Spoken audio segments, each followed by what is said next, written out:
Hello दोस्तों, आप सभी का स्वागत है हमारे चैनल जी के पॉइंट अड्डा पर। तो दोस्तों, थंबनेल देखकर आप समझ ही गए होंगे कि आज हम यहाँ पे किस बारे में बात करने वाले हैं। जैसा कि आपको पता है कि एनवीएस शिक्षक भर्ती जल्द ही आने वाली है। बहुत अच्छी जॉब होती है ये, इसका पे स्केल भी काफ़ी अच्छा होता है। पर बहुत लोगों का क्वेश्चन होगा क्या इसके लिए सीटेट अपीयरिंग और बीएड अपीयरिंग वाले यहाँ पे एलिजिबल हैं क्या। तो दोस्तों, यहाँ पे हम एक एक करके सभी चीज़ों के बारे में जानने वाले हैं। जैसे इसकी एलिजिबिलिटी क्राइटेरिया क्या होने वाली है, इसकी एज लिमिट क्या होगी, इसका क्वालिफाइंग नेचर कैसा है, इसके साथ ही इसका एग्ज़ाम पैटर्न क्या होने वाला है, ये किस मोड में होगी, इन सभी बातों के बारे में जानेंगे। यहाँ पे आपको कंप्लीट इन्फॉर्मेशन मिलेगी एनवीएस के बारे में। तो दोस्तों, यहाँ पे वीडियो को स्किप बिल्कुल मत कीजिएगा, छोटी सी वीडियो पूरी देख लीजिएगा। और हाँ, चैनल पर नया है तो चैनल को सब्सक्राइब करके वीडियो को लाइक कर दीजिएगा। ठीक है, तो चलिए दोस्तों वीडियो को शुरू करते हैं।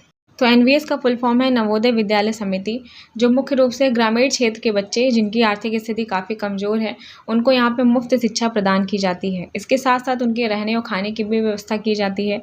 और जो शिक्षक यहाँ पे नियुक्त होके जाते हैं, उनके लिए भी यहाँ पे रहने और खाने की व्यवस्था की जाती है। तो दोस्तों, यहाँ पे 1 से 5 तक की कक्षाएं नहीं चलती है, तो इसलिए यहाँ पे पीआरटी टीचर नियुक्त नहीं किए जाते हैं। यहाँ पे मुख्य रूप से 6 से लेकर 12 तक की कक्षाएं चलती हैं, इसलिए यहाँ पे टीजीटी पीजीटी जो टीचर हैं वो यहाँ पे नियुक्त किए जाते हैं। तो दोस्तों, ये थी यहाँ पे कुछ इन्फॉर्मेशन। इसके अलावा यहाँ पे बात करें पे स्केल की, जो कि सबसे ज़रूरी बात है, तो यहाँ पे लेवल 7 के अनुसार पे किया जाता है, जो कि लगभग 44,900 से लेके 1,42,000 तक की सैलरी बनती है। और स्टार्टिंग सैलरी ही बहुत ही अच्छी है, टीजीटी और पीजीटी दोनों में ही। तो दोस्तों, अब यहाँ पे मेन मुद्दे पे आते हैं और बात करते हैं क्या यहाँ पे सीटेट अपीयरिंग और बीएड अपीयरिंग वालों को मौका मिलेगा। तो दोस्तों, अब यहाँ पे ऐसा कहीं नहीं लिखा है कि इनको मौका दिया जाए। तो दोस्तों, यहाँ पे जब तक फॉर्म की लास्ट डेट होगी फॉर्म फिलअप करने की, तब तक अगर आपका रिजल्ट आ जाता है सीटेट का भी और बीएड का भी, तब आप यहाँ पे अप्लाई कर पाएंगे, वरना अपीयरिंग वालों को यहाँ पे मौका नहीं दिया जाएगा। तो दोस्तों, एनवीएस के बारे में और कुछ जान लेते हैं। हमने पे स्केल की बात कर ली थी। इसके अलावा बात करें यहाँ निगेटिव मार्किंग है क्या, तो बिल्कुल रहने वाली है। 1/4 की निगेटिव मार्किंग रहेगी। टाइम ड्यूरेशन 3 घंटे का रहेगा। एग्जामिनेशन मोड ऑनलाइन है। सीबीटी मोड में आपका एग्ज़ाम होगा, इसके साथ ही इंटरव्यू भी होता है। अब बात कर लेते हैं यहाँ टीजीटी और पीजीटी की क्या डिफरेंस रहने वाला है, तो हम आपको बता देते हैं। तो दोस्तों, यहाँ पे एज लिमिट की बात कर लेते हैं। तो टीजीटी में मैक्सिमम एज 35 साल है, वहीं पे पीजीटी के लिए 40 साल मैक्सिमम एज रहने वाली है।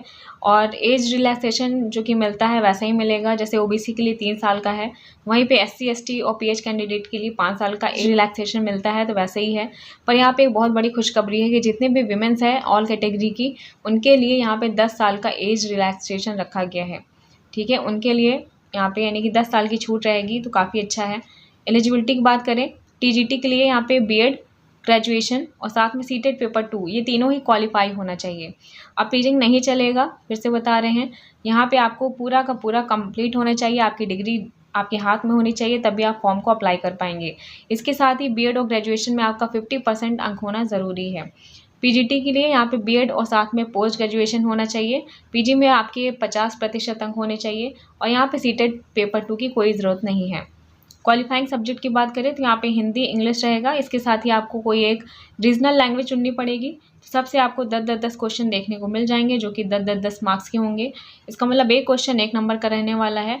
और ये क्वालिफाइंग नेचर का है, इसलिए आपको कम से कम 10 में से 4 क्वेश्चन सही करने ही होंगे तीनों में। यानी हिंदी में आपके 10 में से 4 क्वेश्चन सही होने ही चाहिए, इंग्लिश में 10 में से 4 और साथ में रीजनल लैंग्वेज में 10 से 4 क्वेश्चन सही होने ही चाहिए। अगर इन तीनों में किसी एक में भी अगर घट गया, 4 से कम अंक आते हैं, तो ये आप क्वालिफाई नहीं कर पाएंगे। अगर ये क्वालिफाई नहीं होगा तो आपका आगे का पेपर जो है चेक नहीं होगा और आप डिस्क्वालीफाई हो जाएंगे।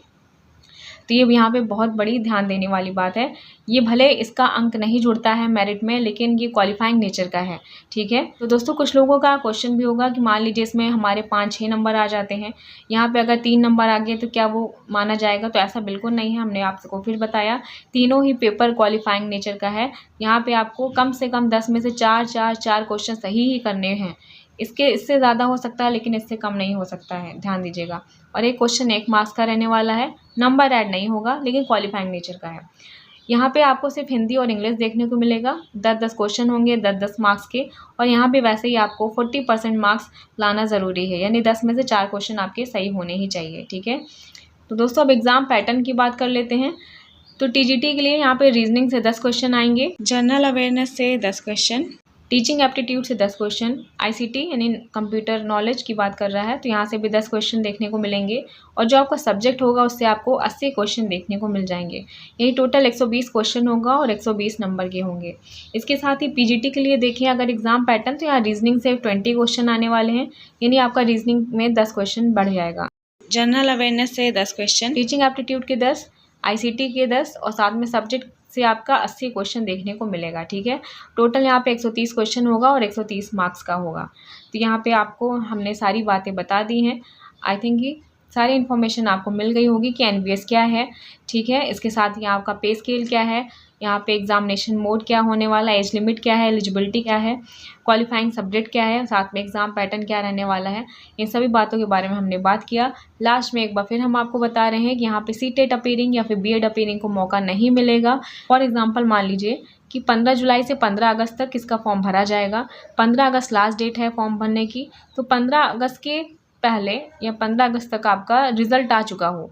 ठीक है, बीएड का भी और इसके साथ साथ सीटेट का भी जब आपका आ चुका होगा, आप पास हो जाएंगे तभी आप इस फॉर्म को अप्लाई कर पाएंगे, वरना आप अप्लाई नहीं कर पाएंगे। आई होप कि आपके सारे डाउट्स क्लियर हो गए होंगे। वीडियो पसंद आई हो तो वीडियो को लाइक कर दीजिएगा, चैनल पर नया है तो चैनल को सब्सक्राइब कर लीजिएगा। ठीक है।